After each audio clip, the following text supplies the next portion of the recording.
Hi everyone, स्वागत है आपका एस्टिच की यूट्यूब चैनल पे। और आज हम एक नए अध्याय के साथ, जो कि बीएससी सेकेंड ईयर का हम लोग का सीरीज चल रहा है, तो उसमें हम आज पढ़ेंगे कार्बोहाइड्रेट, जो फर्स्ट चैप्टर है। और हम लोग जिस सीरीज से पढ़ रहे हैं उस हिसाब से ये तीसरा चैप्टर है, यानी कि इसके पहले दो चैप्टर आपको फिनिश कर दिया गया है। एक हमारा एरोमेटिक हाइड्रोकार्बन, जिसको हम बेंजीन बोलते हैं, एक एरोमेटिक हाइड्रोजन कंपाउंड जो हमारा क्लोरोबेंजीन है। ये दो चैप्टर हम क्या किए, अच्छे से इसको फिनिश कर चुके हैं। जाइए प्लेलिस्ट में देखिए, और इसका एक प्रॉपर आपको नोट्स भी दिया गया है उस वीडियो में। अगर नोट्स की कोई भी प्रॉब्लम हो तो वीडियो के डिस्क्रिप्शन में आपका व्हाट्सएप लिंक मिलेगा, उससे जुड़िए, आपको उसमें प्रॉब्लम नोट्स मिलेगा। अच्छे से पढ़िए और अपना नोट्स बनाइए। तो आज हम पढ़ेंगे एक नया चैप्टर कार्बोहाइड्रेट, जो कि बीएससी फर्स्ट ईयर का ये पहला चैप्टर है। अच्छे से इसको डिस्कस करेंगे कि क्या होता है कार्बोहाइड्रेट, क्या क्या इसकी प्रॉपर्टीज होती है, क्या क्या इसकी केमिकल प्रॉपर्टीज होती है, कैसे हम पहचानेंगे, सब चीज़ के बारे में इस वीडियो में डिस्कस किया जाएगा। ठीक है। एक चीज़ और बात, हमेशा की तरह वीडियो को लास्ट में आपको क्या मिलेगा, इसका नोट्स मिलेगा। वीडियो को अंत तक देखिए, पेन पेपर लेके बैठिए, कुछ पॉइंट है उसको नोट करिए।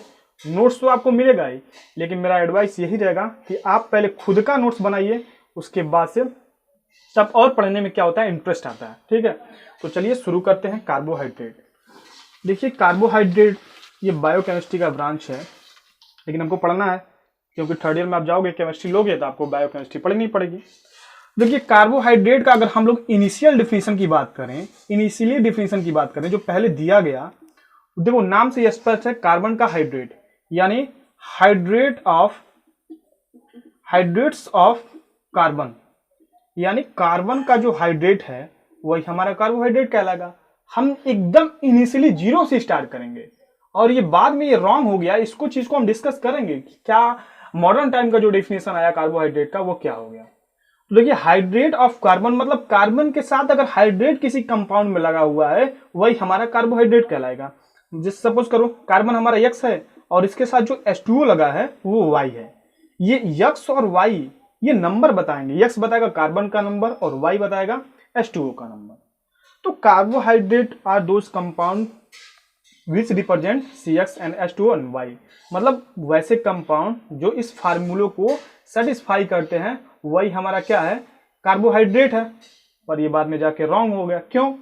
देखिए कार्बोहाइड्रेट कौन कौन से होते हैं, जैसे मान लो हमने लिया शुगर। ठीक है, शुगर का जो फार्मूला होता है वो क्या होता है आपका,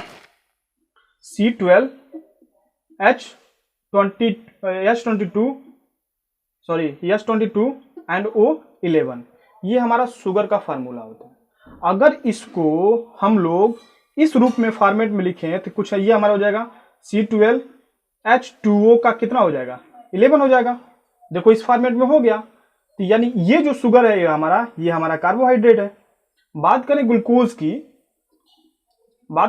की, तो ग्लूकोज का फार्मूला होता है C6H12O6। अगर इसको इस फॉर्मेट में लिखे तो ये भी हमारा जो है C6H2O का होल 6 हो जाएगा। मतलब ग्लूकोज और शुगर ये दोनों हमारे क्या हुए, कार्बोहाइड्रेट्स हो गए, क्योंकि इन्होंने इस फार्मूले को रिप्रेजेंट किया। अब बात एक समझ में नहीं आती कि सर आपको कैसे पता चला कि शुगर कार्बोहाइड्रेट है और ग्लूकोज कार्बोहाइड्रेट है, दिमाग में उठता है ना क्वेश्चन। तो भाई कार्बोहाइड्रेट की जो फिजिकल प्रॉपर्टीज और केमिकल प्रॉपर्टीज हम डिस्कस करेंगे आगे, वो साफ साफ ये शुगर भी बताएगा कि इसकी प्रॉपर्टीज और इसकी प्रॉपर्टीज सेम है, यानी ये दोनों आपस में बराबर हो गए, हम इसको ये बोल सकते हैं। ग्लूकोज की physical properties and chemical properties हम आगे डिस्कस करेंगे तो कार्बोहाइड्रेट की तरह ट्रीट करेगा। यानी इससे ये प्रूफ होता है कि ग्लूकोज और सुक्रोज जो हमारे हैं वो क्या है, कार्बोहाइड्रेट है। इन्होंने इस फार्मूले को रिप्रेजेंट किया, लेकिन दिक्कत हो गई। दिक्कत क्या, कुछ ऐसे कंपाउंड से जो कि कार्बोहाइड्रेट नहीं थे, बट उन्होंने इस फार्मूले को क्या किया, शो किया। जैसे सपोज करिए हमने ले लिया acetic acid, CH3COOH, acetic acid ले लिया। तो एसिडिक एसिड ले लिया तो देख लो इसमें कितने कार्बन है, इसमें कार्बन की संख्या आपकी 2, हाइड्रोजन की संख्या 4 और ऑक्सीजन की संख्या 2 है कि नहीं है। अगर इसको आप इस फार्मूले से रिप्रेजेंट करोगे तो ये आपका फार्मूला कुछ बन के ये आ जाएगा C2H2O का होल ट्वाइस। देखो ये हमारा एसिड था, बट इस फार्मूले को क्या किया, इसने रिप्रेजेंट कर लिया। एसिटिक एसिड जो है CH3COOH, उसने क्या किया, उसने इस फार्मूले को रिप्रेजेंट कर दिया। बराबर, हल्के से डिस्कस करते हैं। ग्लूकोज और सुक्रोज का तो आपने देख लिया। ये हमारा एसिटिक एसिड है, एसिटिक एसिड, जिसका जो फार्मूला होता है CH3COOH। ठीक है। अच्छा, कार्बोहाइड्रेट का जो फार्मूला होता है C6CHH2O का होल ट्वाइस। ठीक है ना। अगर इसको देखें तो इसमें कार्बन संख्या कितनी है? 2। हाइड्रोजन की संख्या कितनी है? 4। ऑक्सीजन की संख्या कितनी है? 2। तो यानी कि इसको अगर इस फार्मूले में हम सेटअप करें तो C2H2O का क्या हो जाएगा? होल ट्वाइस हो जाएगा। अब यहीं पे दिक्कत आ गई, यही जो चीज था इसको रॉन्ग कर दिया, कहा भाई तुम गलत हो, क्योंकि हम यार एसिड हैं।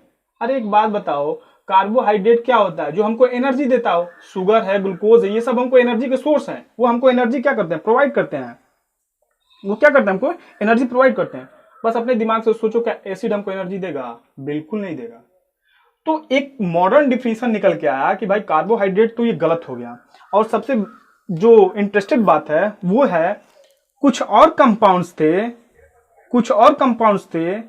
जो इस फार्मूले को सेटिस्फाई नहीं करते थे, बट वो कार्बोहाइड्रेट की तरह बिहेव करते थे। जैसे रैमनोज की बात करें, ये रैमनोज एक प्रकार का कार्बोहाइड्रेट है जिसका फार्मूला होता है C6H12O5।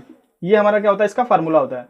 देखो ये वाला इस फार्मूले पर सेटिस्फाई नहीं करेगा, बट ये हमारा कार्बोहाइड्रेट है, क्योंकि इसकी physical and chemical properties match करती है कार्बोहाइड्रेट से, इसलिए हमने कार्बोहाइड्रेट को बोला। तो क्वेश्चन उठता कि यानी जो ये डिफिनेशन है वो गलत है। ये वाला जो इनिशियली डिफिनेशन जो निकल के आया था वो गलत है, क्योंकि ये डिफिनेशन तो कार्बोहाइड्रेट के लिए सेटिस्फाई कर रहा है, बट कुछ ऐसे भी कंपाउंड हैं जो कभी जीवन में कार्बोहाइड्रेट की तरह 1% भी बिहेव नहीं कर सकते। उन्होंने क्या कर दिया? इस फार्मूले को सेटिस्फाई कर दिया। इसलिए हमारा क्या हुआ? डिफिनेशन, मॉडर्न डिफिनेशन गलत हो गया। ठीक है। देखो, आप कहोगे कि सर ये तो फार्मूले पर सेटिस्फाई कर दिया तो ये क्यों नहीं कार्बोहाइड्रेट है? अरे कोई सचिन का नाम रख लेगा तो वो थोड़ी ना सचिन तेंदुलकर बन जाएगा। सचिन तेंदुलकर बनने के लिए बहुत कुछ करना पड़ता है। ठीक है। ऐसा थोड़ी ना कि कोई भी अगर सचिन अपना नाम रख लिया तो वो सचिन तेंदुलकर बन जाएगा। उसी तरह ये कंपाउंड अगर इस फार्मूले पर सेटिस्फाई हो गया तो थोड़ी ना है कि कार्बोहाइड्रेट बन जाएगा। क्यों? क्योंकि इसकी फिजिकल और केमिकल प्रॉपर्टीज इसके क्या होने चाहिए? इक्वल होने चाहिए। अगर सचिन की तरह नाम रख लोगे तो थोड़ी ना सचिन बन जाओगे, बट सचिन की तरह खेलोगे तो कोई देखेगा तो कहेगा वाह ये तो सचिन की तरह खेल रहा है। मतलब नाम रखने से नहीं कुछ होता है, उसकी chemical and physical property same होनी चाहिए। ये लैंग्वेज को ये रैमनोज बिहेव कर रहा है। ये कह रहा है कि देखो भाई, नाम रखने से, फार्मूले रखने से कुछ नहीं होने वाला। आज देखो मैं फार्मूले को सेटिस्फाई नहीं कर रहा हूं, बट मैं कार्बोहाइड्रेट हूं क्योंकि मेरी physical and chemical property same है। ओहो, तब एक मॉडर्न डिफिनेशन निकल के आया। कहा गया कि भाई ये गलत है, इसको हटाइए, क्योंकि एसिड तो कभी कार्बोहाइड्रेट हो ही नहीं सकता। तो हम लोग क्या करें? हम लोग करें कि चलो एक मॉडर्न डिफिनेशन निकाल के लेके आते हैं कि कार्बोहाइड्रेट का डिफिनेशन क्या है। तो चलिए उस कार्बोहाइड्रेट की जो मॉडर्न डिफिनेशन है उसको हम डिस्कस करते हैं। तो इसमें पॉइंट लिखते हैं। कार्बोहाइड्रेट क्या है? ऑप्टिकली एक्टिव है, ऑप्टिकली एक्टिव कंपाउंड है। ऑप्टिकली एक्टिव, ऑप्टिकली एक्टिव है ना, ऑप्टिकली एक्टिव। दूसरा, यह पॉलीहाइड्रोक्सी कीटोन या एल्डिहाइड है। ठीक। तीसरा, ये सब इसके मॉडर्न डिफिनेशन है। तीसरा, वे सभी कंपाउंड जो हाइड्रोलाइसिस के द्वारा कार्बोहाइड्रेट की फिजिकल एंड केमिकल प्रॉपर्टीज को शो करते हैं, कार्बोहाइड्रेट की फिजिकल एंड केमिकल प्रॉपर्टीज को शो करते हैं, उनको हम कार्बोहाइड्रेट बोलेंगे। तो मॉडर्न डिफिनेशन ये निकल के आया कि कार्बोहाइड्रेट क्या होना चाहिए? ऑप्टिकली एक्टिव होना चाहिए। ठीक है। पॉलीहाइड्रोक्सी कीटोन या एल्डिहाइड होना चाहिए। ठीक। और तीसरा, वे सच ए कंपाउंड जो हाइड्रोलाइसिस के द्वारा कार्बोहाइड्रेट की फिजिकल एंड केमिकल प्रॉपर्टीज को शो करते हो, तो उनको भी, उस कंपाउंड को भी हम बोलेंगे क्या? कार्बोहाइड्रेट है। ठीक है। अब एक एक पॉइंट को डिस्कस करते हैं कि एक्चुअली में है क्या। सबसे मेन प्रॉब्लम जो है ये खड़ा करता है कि ऑप्टिकली क्या होती है, ऑप्टिकली एक्टिविटी क्या होती है। ये मतलब उसके अंदर थी, क्या बोलते हैं, कार्बोहाइड्रेट के पास थी ऑप्टिकली एक्टिव। देखो ऑप्टिकली एक्टिव का मतलब ये होता है, ध्यान से इसको सुनिए, कि ऐसा कंपाउंड जो प्लेन पोलराइज लाइट को क्लॉकवाइज या एंटी क्लॉकवाइज में रोटेट कर दे, वही हमारा कंपाउंड ऑप्टिकली एक्टिव होता है।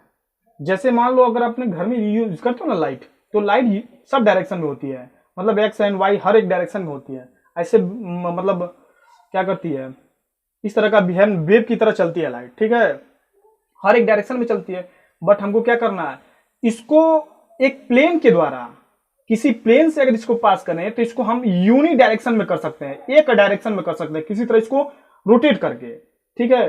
तो जब किसी प्लेन पोलराइज लाइट को, मतलब देखो जब ये लाइट प्लेन पोलराइज हो गया, क्योंकि देखो अगर लाइट चलती है तो हर एक डायरेक्शन में चलती है, हम किसी प्लेन के द्वारा, किसी सेटअप के द्वारा इस सभी डायरेक्शन की लाइट को किसी यूनिक डायरेक्शन में सेटअप कर दें, या ये कह सकते हो इन सारे लाइटों को हटा दें, केवल एक डायरेक्शन का लाइट लें, तो ये हमारा क्या हो जाएगा, प्लेन पोलराइज लाइट हो जाएगा, ठीक है। तो प्लेन पोलराइज लाइट को अगर इस कंपाउंड से, जैसे मान लो ये हमारा क्या है, कार्बोहाइड्रेट है, ठीक है, चलो समझ लो भाई, ये हमारा कुछ कंटेनर में कार्बोहाइड्रेट है। अब ये हमारा प्लेन पोलराइज लाइट, अब जिससे मान लो यहाँ पे लाइट यूनि डायरेक्शन सब डायरेक्शन का है, हमने यहाँ पे प्लेन लगा दिया, जैसे यहाँ पे हमने प्लेन खड़ा कर दी, और जैसे प्लेन खड़ा कर दी तो ये हमारा जो लाइट है वो प्लेन पोलराइज हो गया, मतलब एकदम एक सीध में हो गया। अब ये लाइट अगर ये कार्बोहाइड्रेट से होके जाएगा तो या तो इसको एंटी क्लॉकवाइज में घुमा देगा, नहीं तो एंटी क्लॉकवाइज में घुमा देगा। तो ऐसे कंपाउंड को हम लोग कहते हैं ऑप्टिकली एक्टिव कहते हैं। ऐसे कंपाउंड जो प्लेन पोलराइज लाइट को क्या करते हैं, क्लॉकवाइज या एंटी क्लॉकवाइज रोटेट कर रहे हैं, उनको हम लोग ऑप्टिकली एक्टिव बोलते हैं। तो कार्बोहाइड्रेट आर ऑप्टिकली एक्टिव। पॉलीहाइड्रॉक्सी का मतलब क्या होता है, ऐसे कंपाउंड जिसमें OH ग्रुप क्या हो, 3 से अधिक हो, मतलब उसमें OH ग्रुप क्या हो, अधिक हो, ठीक है। कीटोन आप जानते ही हो, COO, एल्डिहाइड जानते हो, CHO, ये हमारा क्या है, ये एल्डिहाइड है, ये कीटोन है। वैसे कंपाउंड जिसका हम लोग हाइड्रोलाइसिस करें और हमको कार्बोहाइड्रेट दे, उस कंपाउंड को भी हम लोग क्या बोलेंगे, कार्बोहाइड्रेट बोलेंगे, ठीक। तो ये तीनों पॉइंट हमने अच्छे से डिस्कस किया। क्या होता है कार्बोहाइड्रेट, एक बार और बोलिए। Carbohydrates are optically active, polyhydroxy aldehyde or ketones, ठीक है। वैसे भी कंपाउंड जो हाइड्रोलाइसिस के द्वारा कार्बोहाइड्रेट को शो करते हैं, वो कंपाउंड हमारा क्या कहलाते हैं, कार्बोहाइड्रेट कहलाते हैं, ठीक। ये चीज आपको समझना था, ऑप्टिकली एक्टिविटी क्या होती है। अच्छा, किस कंपाउंड में ऑप्टिकली एक्टिविटी होती है, जिसमें हमारा कायरल कार्बन होता है। कायरल कार्बन का मतलब क्या होता है, इसको समझ लीजिए, इसको आपने नोट कर लिया होगा। देखो डायग्रामेटिकली आप थोड़ा सा बनाते चलो ना, देखते चलोगे तो और मजा आएगा। फिर अपने नोट्स में आप थोड़ा सा क्या कर सकते हो ना, चेंज कर सकते हो, तो और अच्छा आ जाएगा पढ़ने में। नोट्स तो मिलेगा, उसमें कोई दिक्कत नहीं है। ऑप्टिकली एक्टिव का मतलब ये होता है, ऑप्टिकली एक्टिव का मतलब ये होता है उसमें हमारा कायरल कार्बन होना चाहिए, कायरल कार्बन होना चाहिए। तो जिस कंपाउंड में अगर हमारा ये कायरल कार्बन होता है, वो कंपाउंड को हम लोग बोल देते हैं क्या, वो ऑप्टिकली एक्टिव है, ऑप्टिकली एक्टिव है, ठीक है। तो जैसे मान लो अगर हम ग्लूकोज का स्ट्रक्चर ड्रा करें, तो इसमें 6 कार्बन है, 1 2 3, इधर बनाते हैं, देखो 1 2 3 4 5 और यहाँ पे लगा लो 6 कार्बन हो गए। इस वाले से जुड़ता है हमारा CH2OH, ठीक है। यहाँ से अगर लगा लो CHO, यहाँ से लगता है हमारा जो इसका स्ट्रक्चर है, यहाँ पे हो जाएगा हमारा OH OH H and OH। ये हमारा क्या होता है, ग्लूकोज का स्ट्रक्चर होता है। तो ये हमारा ग्लूकोज का स्ट्रक्चर होता है। तो इसमें अगर कायरल कार्बन का मतलब ये होता है कि ऐसे कार्बन जिसकी चारों जो वैलेंसी हो वो डिफरेंट हो, उस कार्बन को हम लोग क्या बोलेंगे, कायरल कार्बन बोलेंगे। उसकी जो चारों वैलेंसी हो वो क्या होनी चाहिए, डिफरेंट होनी चाहिए। जैसे सपोज करो इस कार्बन की बात करें, तो यहाँ से देखो OH जुड़ा हुआ है, यहाँ से हाइड्रोजन जुड़ा हुआ है, यहाँ से ये पूरा ग्रुप जुड़ा हुआ है, और ऊपर से ये पूरा ग्रुप जुड़ा हुआ है। मतलब ये जो कार्बन है हमारा कायरल कार्बन है। बात समझ आ रही है। जैसे इस कार्बन की हम बात करें तो देखो यहाँ से OH है, यहाँ से H है, यहाँ से CHO है, और इसके जो चौथा वाला ये पूरा एक ग्रुप है, तो ये हमारा कायरल कार्बन है। तो सवाल उठता है कि ग्लूकोज में कितने कायरल कार्बन होते हैं, तो 4 होते हैं। कौन कौन, 1 2 3 4। तो इसमें जो नंबर ऑफ कायरल एटम होते हैं वो कितने होते हैं, 4 होते हैं। कायरल कार्बन कितने होते हैं, 4 होते हैं। तो किसी भी कंपाउंड में अगर एक कायरल कार्बन आपको मिल गया तो वो ऑप्टिकली एक्टिव है, यानी प्लेन पोलराइज लाइट को वो क्या कर सकता है, क्लॉकवाइज या एंटी क्लॉकवाइज रोटेट कर सकता है। ठीक, तो इसमें तो 4 है, यानी ये बहुत अधिक करेंगे। तो ये था हमारा कार्बोहाइड्रेट का डिफिनीशन। तो कार्बोहाइड्रेट को आपको क्या मतलब क्या कह सकते हैं कार्बोहाइड्रेट को, ऐसे कंपाउंड जो ऑप्टिकली एक्टिव हो, उनके पास पॉलीहाइड्रोक्सी एल्डिहाइड या कीटोन हो। ठीक है, और सच अ कंपाउंड जो हाइड्रोलाइसिस के द्वारा हमको ग्लूकोज या फ्रक्टोज या सुक्रोज दो, तो ऐसे कंपाउंड को हम लोग क्या बोलेंगे, कार्बोहाइड्रेट बोलेंगे। तो आज के इस वीडियो में हमने केवल ये डिस्कस किया, ये अच्छे से डिस्कस किया कि एक्चुअली में कार्बोहाइड्रेट क्या होता है। ठीक है, ये चीज हमने क्या किया, डिस्कस किया कि कार्बोहाइड्रेट का मतलब क्या होता है। ठीक, ये चीज हमने डिस्कस किया क्या क्या होता है, एक बार और हल्का सा ले लेते हैं। पॉलीहाइड्रोक्सी होना चाहिए, हाइड्रोक्सी होना चाहिए, एल्डिहाइड होना चाहिए या इसके साथ कीटोन होना चाहिए। ठीक, ऑप्टिकली एक्टिव होना चाहिए, ऑप्टिकली क्या होना चाहिए, एक्टिव होना चाहिए। ठीक, और ऐसे कंपाउंड जो वाटर के साथ एडिशन पे हमको कार्बोहाइड्रेट दें, वैसे कंपाउंड को हम लोग क्या बोलेंगे, कार्बोहाइड्रेट बोलेंगे। ठीक, अब इसकी थोड़ी सी हम लोग टाइप पढ़ लेते हैं कि ये कितने प्रकार के होते हैं। आपको समझ में आ गया होगा कार्बोहाइड्रेट क्या होता है एकदम अच्छे से। तो जो इसका बेसिकली कार्बोहाइड्रेट को हम लोग 3 डिवाइडों में बांटा है। एक तो पहला जो है हमारा मोनोसेक्राइड, सेक्राइड्स जिसको हम लोग बोलते हैं। ठीक है, दूसरा जो है हमारा ओलिगोसेक्राइड, ठीक, तीसरा जो हमारा है पॉलीसेक्राइड्स,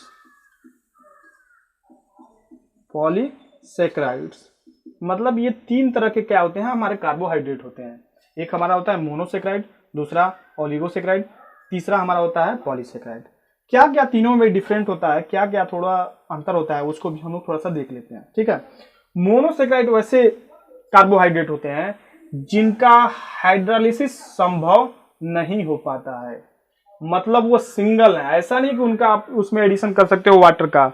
इसका हम डिस्कस करेंगे आगे वीडियो में कि क्या होता है। हल्का सा समझते हैं कि मोनोसेक्राइड ऐसे कंपाउंड होते हैं जिनका हम हाइड्रोलाइसिस नहीं कर सकते। ओलिगोसेक्राइड इसको कहते हैं जिसमें मोनोसेक्राइड के 2 से लेके 9 तक के आपके कार्बोहाइड्रेट आ जाते हैं, उनको हम ओलिगोसेक्राइड बोलते हैं। जैसे मान लो अगर हमारा यहाँ पे सच है, जैसे मान लेते हैं कि ये हमारा जो ग्लूकोज है ना, वो मान लो कि हमारा ये मोनोसेक्राइड है।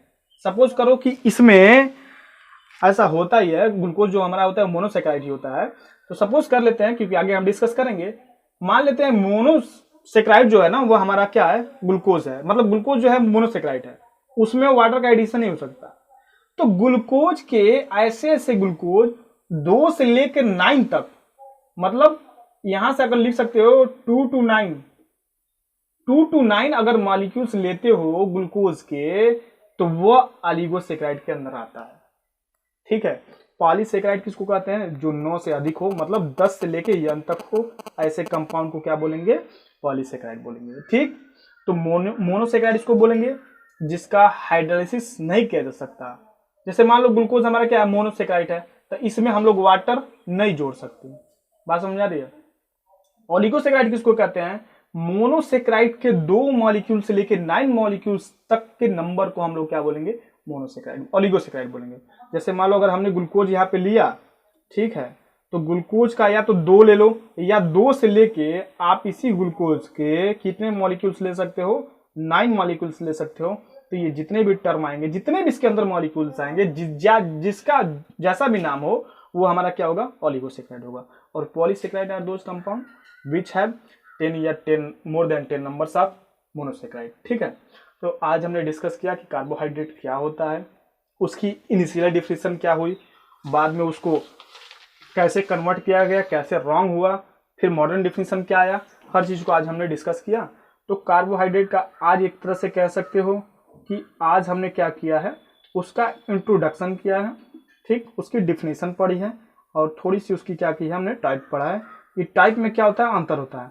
अब हम अगले वीडियो में क्या करेंगे, सीधे हम लोग क्या करेंगे, मोनोसेक्राइड की तरफ बढ़ेंगे और उसके डिफिनेशन को देखेंगे और उसको अच्छे से कवर करेंगे। तब तक के लिए अपना ख्याल रखिए और वीडियो को देखिए, नोट्स बनाइए। और एक चीज़ क्या करना है आपको, शेयर करना है अपने दोस्तों के साथ, चैनल को सब्सक्राइब करना है और लाइक का बटन दबाना है। और क्या करना है, जहां भी किसी प्रकार की दिक्कत हो आपको कमेंट करना है। ठीक है, मिलते हैं नेक्स्ट वीडियो में, तब तक के लिए बाय बाय।